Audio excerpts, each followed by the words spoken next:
Assalamualaikum warahmatullahi wabarakatuh. Apa kabar sobat radio malam? Semoga kita semua dalam keadaan sehat, dilancarkan rezekinya dan diberi keberkahan dunia dan akhirat. Amin ya robbal alamin. Abu Nawas bikin utusan Baginda Raja tak bisa buang air besar.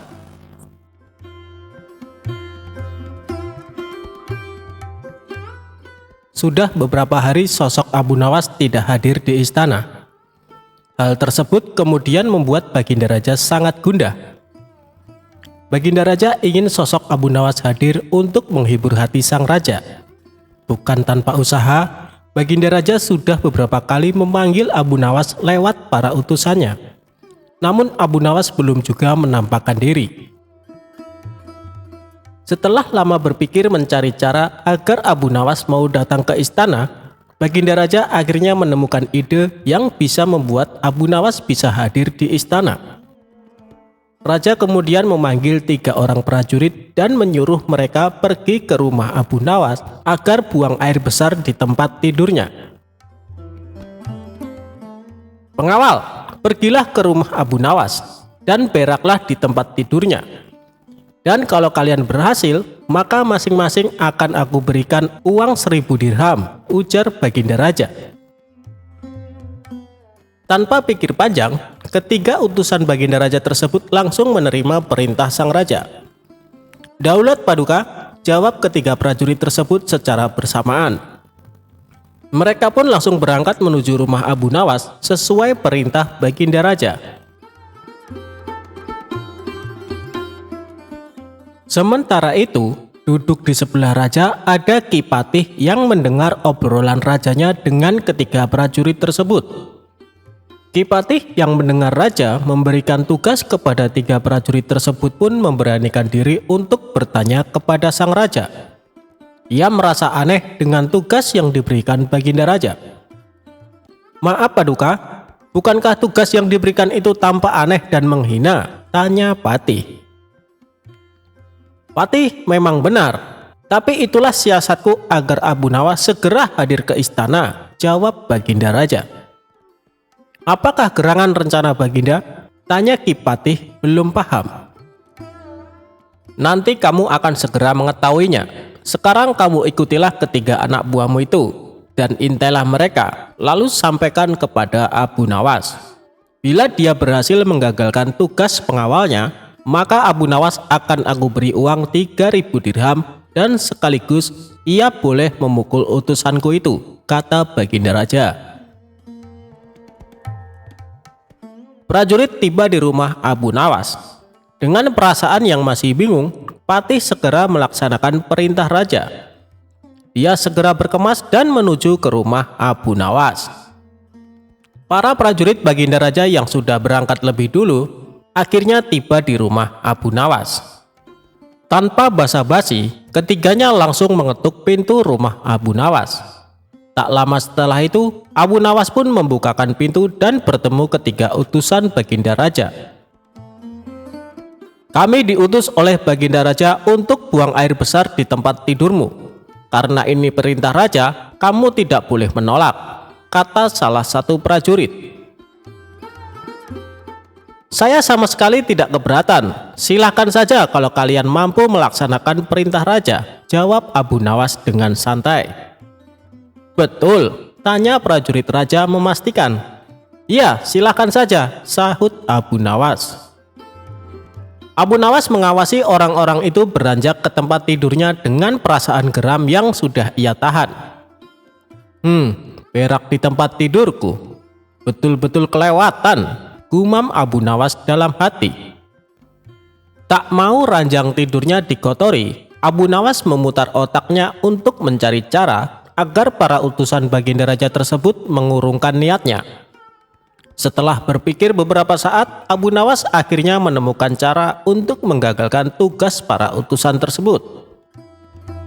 Pada saat utusan itu hendak bersiap-siap buang air besar, mendadak Abu Nawas berkata di balik jendela kamar, "Hei para utusan raja, ada yang lupa saya sampaikan kepada kalian," kata Abu Nawas. "Apa itu?" tanya salah satu utusan raja. Saya ingatkan supaya kalian jangan melebihi perintah Baginda Raja. Jika kalian melanggar, saya akan pukul kalian dengan sebuah pentungan besar. Dan setelah itu saya akan laporkan kepada Baginda bahwa kalian melanggar perintahnya. Jelas Abu Nawas. Dengan cekatan Abu Nawas segera mengambil sebatang kayu besar yang ada di dapur rumahnya. Abu Nawas kemudian berlari kembali ke kamarnya dengan membawa pentungan kayu besar yang ia ambil di dapur rumahnya. "Hai, apa maksudmu tadi Abu Nawas?" tanya salah satu utusan. "Ingat, perintah raja hanya buang air besar saja dan tidak boleh lebih dari itu," jawab Abu Nawas. "Ya, benar," jawab utusan raja.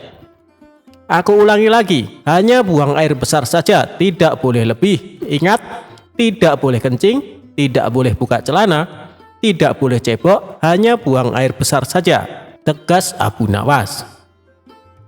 "Mana mungkin? Itu tidak mungkin, kami juga harus buka celana dan kencing," jawab salah satu utusan. "Aku akan pukul kalian sekeras-kerasnya jika kalian melanggar perintah raja," sahut Abu Nawas. Ketiga utusan Baginda Raja tersebut hanya bisa saling pandang kebingungan dengan ucapan Abu Nawas. Di tengah kebingungan tersebut, tiba-tiba ada suara memanggil Abu Nawas. Rupanya suara tersebut datang dari Ki Patih yang memang diutus Baginda Raja untuk mengawasi ketiga utusannya. Melihat keberadaan Ki Patih, Abu Nawas dan ketiga utusan raja segera berkumpul untuk menemui suara tersebut. "Aku sudah mendengar perdebatan kalian. Baginda Raja memang memerintahkan para utusan untuk berak di tempat tidurmu. Jika 3 orang ini sanggup, mereka masing-masing akan mendapatkan 1000 dirham. Jika mereka gagal, maka mereka boleh engkau pukul sesuka hatimu," kata Ki Patih. "Oh, begitu. Lalu hadiah dari Baginda untukku berapa, tuanku?" tanya Abu Nawas. "Sekarang juga engkau boleh menghadap Baginda Raja untuk menerima 3000 dirham, jawab Ki Patih. Mendengar jawaban Ki Patih, Abu Nawas dibuat kaget serta gembira. Sebelum menghadap Baginda Raja, Abu Nawas kembali mengambil pentungannya lalu mengejar ketiga utusan raja yang hampir buang air besar di ranjangnya.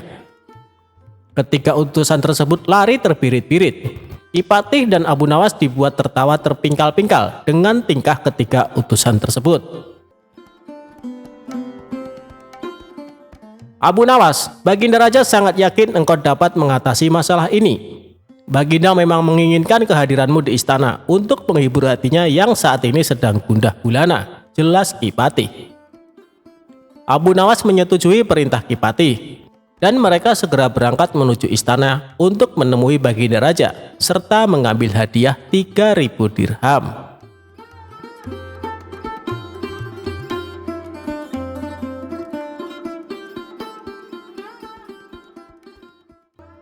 Abu Nawas jual arak. Sang raja jadi marah besar.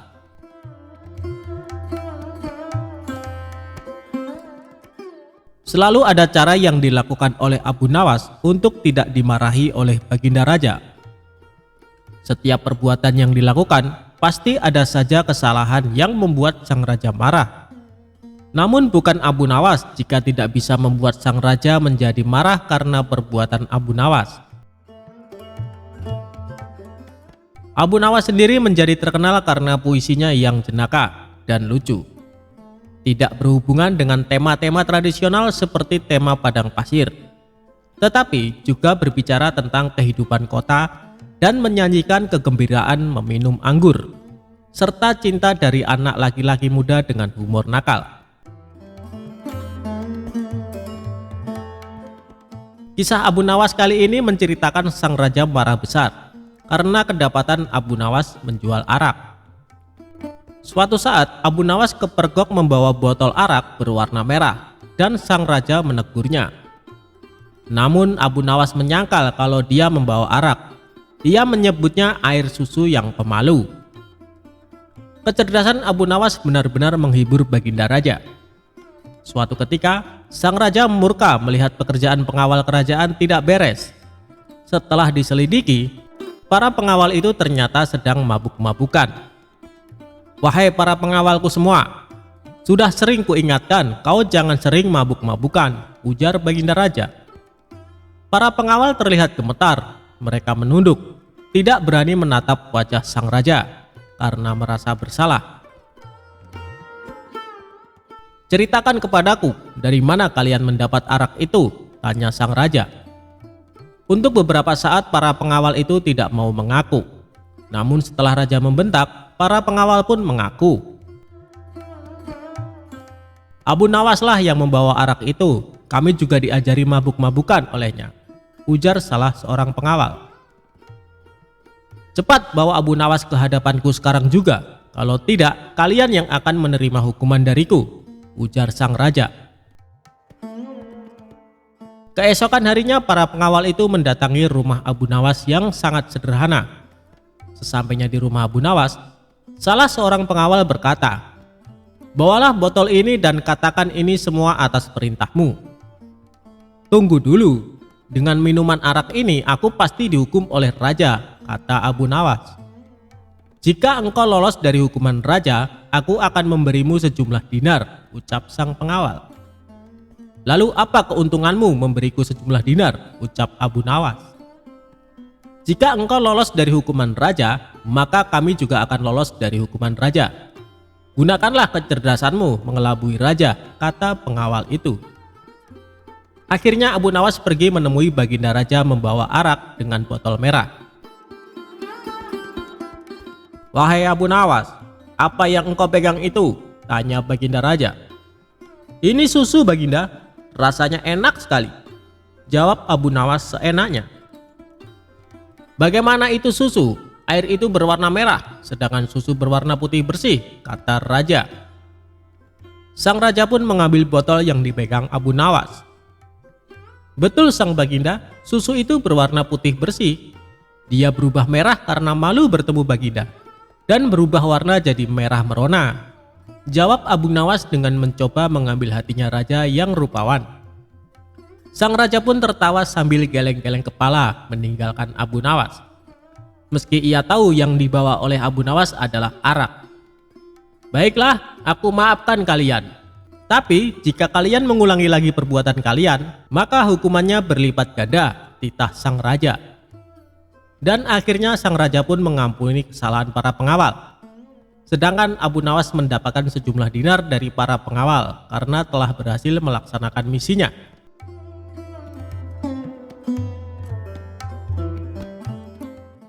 Abu Nawas menipu malaikat untuk menghindari pertanyaan kubur.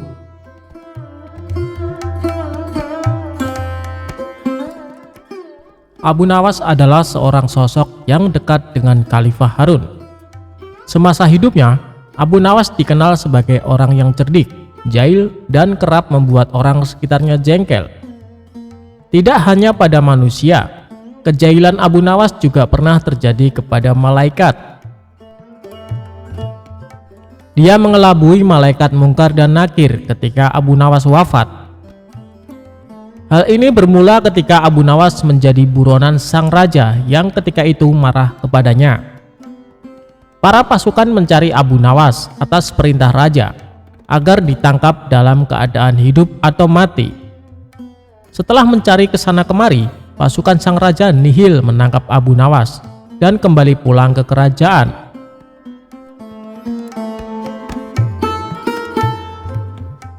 Mengetahui pencariannya berakhir, Abu Nawas pulang ke rumahnya untuk kemudian sholat 2 rakaat.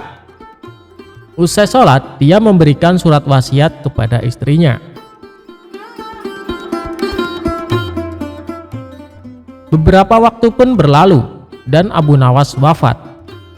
Dari situ, kisah Abu Nawas menipu malaikat pun dimulai.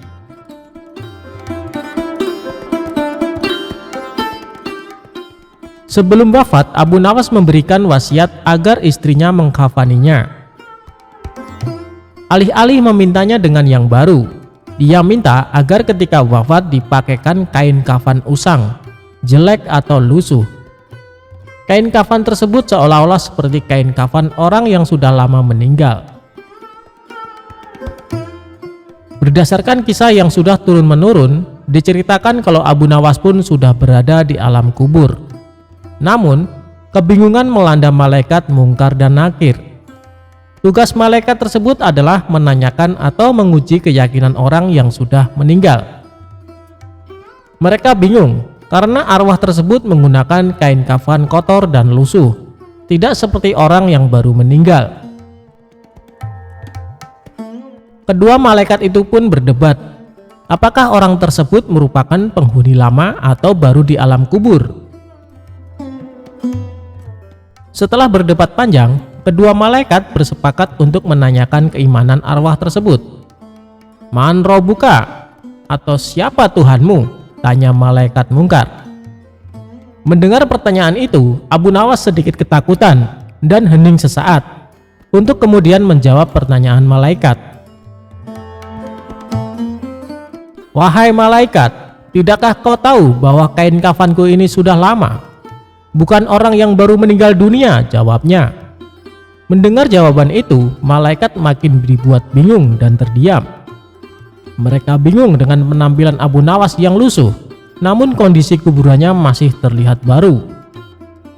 Perdebatan pun kembali terjadi sambil pandangannya tak lepas dari Abu Nawas. Pada akhirnya, malaikat mendapat suatu keputusan. Malaikat memutuskan kalau Abu Nawas adalah penghuni lama dan tidak menanyakan lebih lanjut. Kedua malaikat itu lantas pergi dan berpindah ke kuburan lain dan bertanya-tanya apakah mereka sedang dijahili. Konon, kisah Abu Nawas mengelabui malaikat itu meniru Umar bin Khattab yang dikisahkan berani membentak malaikat Mungkar dan Nakir.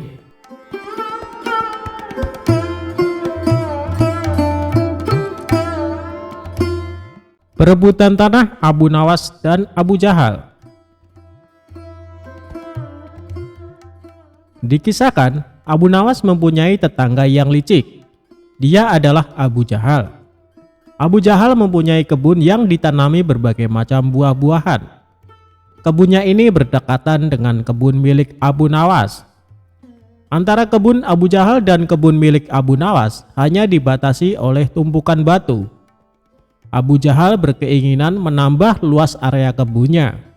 Ia pun berpikir keras agar keinginannya terwujud. Hal ini sampai membuat Abu Jahal susah tidur.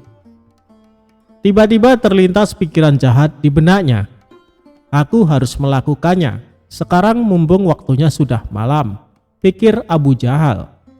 Di tengah malam gelap gulita, Abu Jahal langsung pergi menuju kebun miliknya. Dia mencari pembatas tumpukan batu yang menjadi pemisah antara kebunnya dan kebun milik Abu Nawas. Setelah menemukannya, dia mulai mengangkat satu persatu batunya, lalu dia memindahkan di area kebun milik Abu Nawas. Dengan begitu, luas kebun milik Abu Jahal menjadi bertambah luas. Setelah selesai, dia kembali pulang ke rumahnya dengan sembunyi-sembunyi. Dan dia senang dengan apa yang dilakukannya. Selama beberapa hari, Abu Nawas tak menyadari dengan perbuatan Abu Jahal. Ia masih santai menanam buah-buahan di area yang telah dicuri Abu Jahal. Seiring berjalannya waktu, buah yang ditanami Abu Nawas kini berbuah. Buahnya besar-besar dan segar. Melihat hal itu, Abu Jahal senang bukan kepalang. Ia pun segera memanen tanaman buah tersebut. Tidak berapa lama datanglah Abu Nawas. Ia sangat terkejut melihat Abu Jahal memanen tanaman buah miliknya.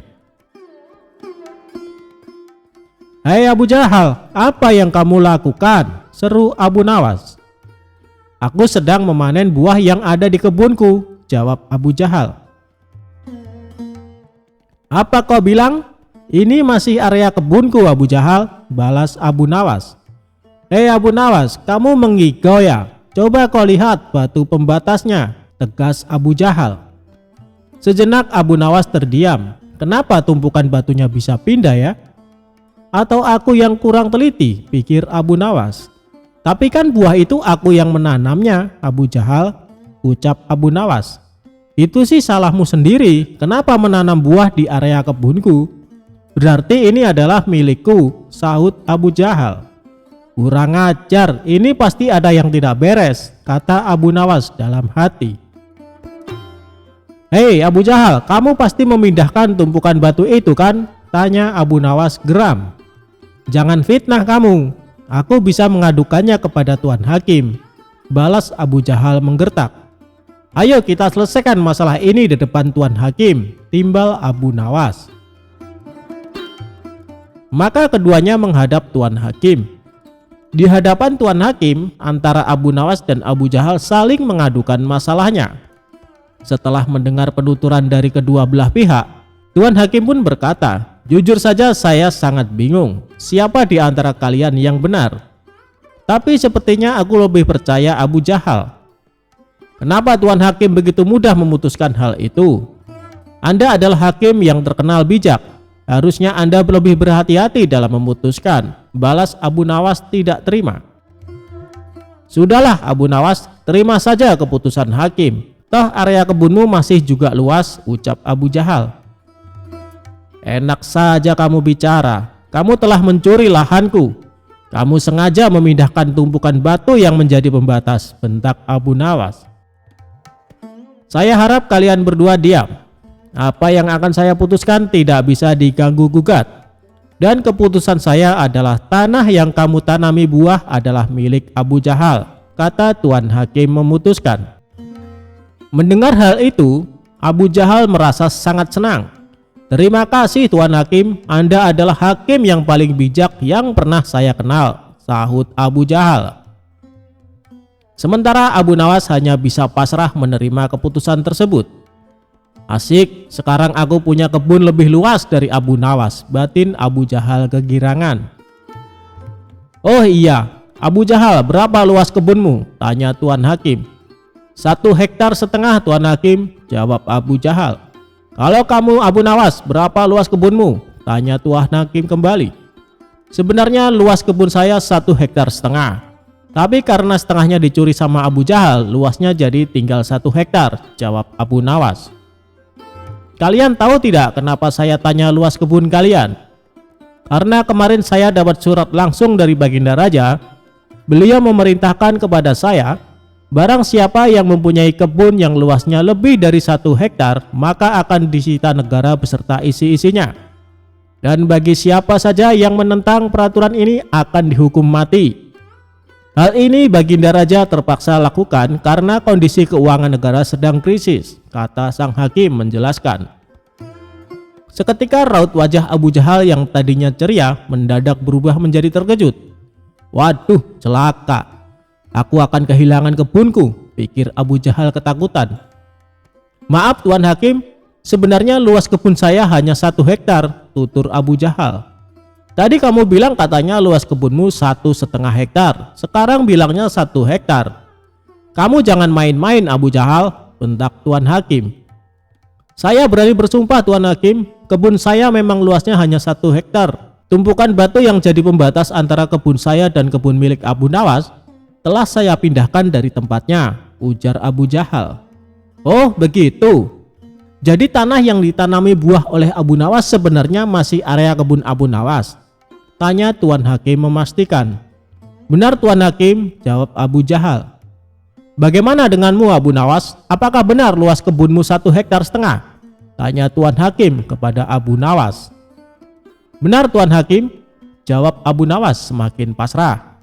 Nah kalau begini kan jelas siapa yang sebenarnya berbohong. Pengawal, tangkap Abu Jahal dan masukkan ke dalam penjara karena dia telah mengaku mencuri area kebun milik Abu Nawas, perintah Tuan Hakim. Tapi Tuan Hakim, kebun saya tidak disita kan?